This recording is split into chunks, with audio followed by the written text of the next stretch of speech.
Pening tengok. Boleh tengok sendiri Saya tengok pun pening kepala nak kira biji buah dia macam mana ni. Terlampau rapat ni. Pokok muda lagi. Tapi boleh keluarkan hasil buah yang macam ni. Ini yang macam Abang Zaini cakap. Barang baik lah. Bukan barang tipu punya. 3 tingkat buah. 3 tingkat buah. Mantap. Abang Zaini ada berapa ekar bang? Semua sekali kau satu? 40 ekar. 40 ekar sawit. Jadi kita nak tengok potensi buah. Sekarang ni Abang Zaini memang puas hati dengan keadaan pokok, dengan buah yang sentiasa menunggu untuk keluarkan hasil.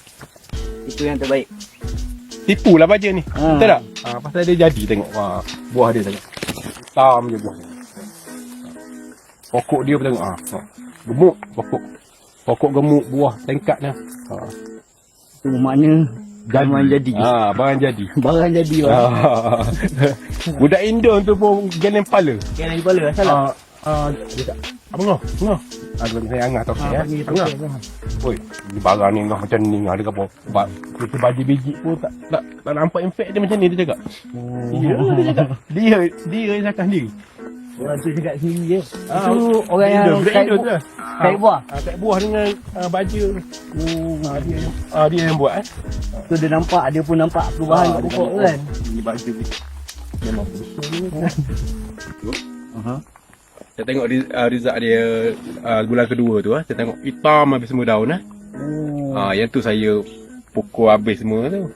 Jadi daun tu jadi berkilat jadi hitam berkilat. Dalam masa sebulan kalau baju biji tak nampak hasil dia macam tu kan. Baju biji. Saya nampak tu lumut-lumut, akar-akar baru dia tumbuh semua tu. Dengan semburan ni.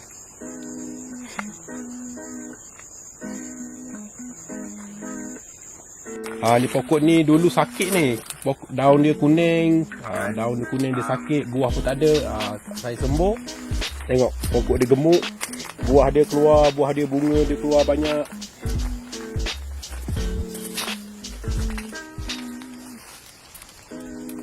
Yang pokok ni 16 sandang. 16 sandang.